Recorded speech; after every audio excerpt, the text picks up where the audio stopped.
Déjà, au niveau des droits, il y a une différence fondamentale, c'est que 2007, le comité d'organisation n'était détenteur que des droits associés à la billetterie. Sur 2023, le comité d'organisation est détenteur des droits associés à la billetterie, mais aussi au marketing, au sponsoring, au programme commercial et au programme hospitalité.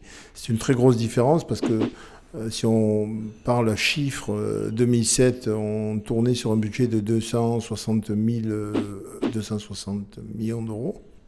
Et sur 2023, on est environ à 800 millions d'euros, ce qui fait une différence considérable qui est liée justement à cette association de droits.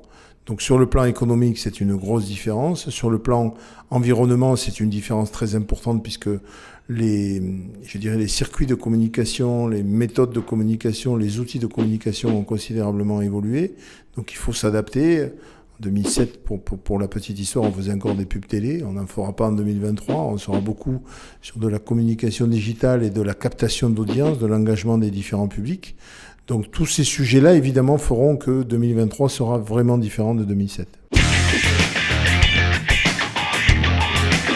Alors la garantie de World Rugby, elle est de 170 millions de pounds, ça fait 177 millions d'euros.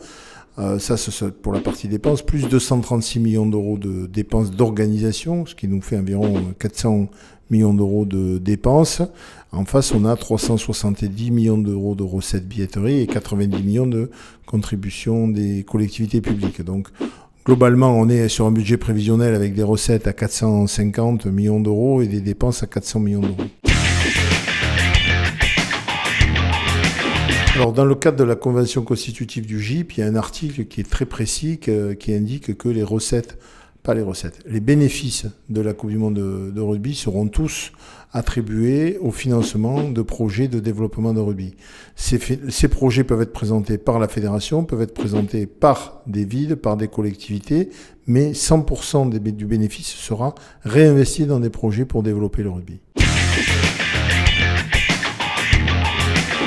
Alors, dans le dossier de candidature, on a 9 stades et 10 villes qui ont été candidates, qui seront, sauf problème technique sur un stade, les stades et les villes qui vont accueillir les matchs de la Coupe du Monde de rugby. Donc, ces stades sont dans l'ordre Lille, Nantes, Bordeaux, Toulouse, Marseille, Nice, Lyon, Saint-Étienne et le Stade de France à Saint-Denis.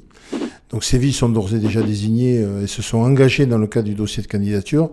Il s'agit maintenant juste de finaliser les conventions qui vont permettre de la mise à disposition des stades. On a la chance d'avoir une jeune génération de joueurs de moins de 20 ans notamment qui sont champions du monde, qui à mon avis aujourd'hui ont le talent, la maturité et les capacités physiques pour devenir des vrais stars en 2023. Après, gagner la Coupe du Monde, on sait que c'est 3 matchs, mais au moins pour mettre l'équipe de France en situation de la gagner.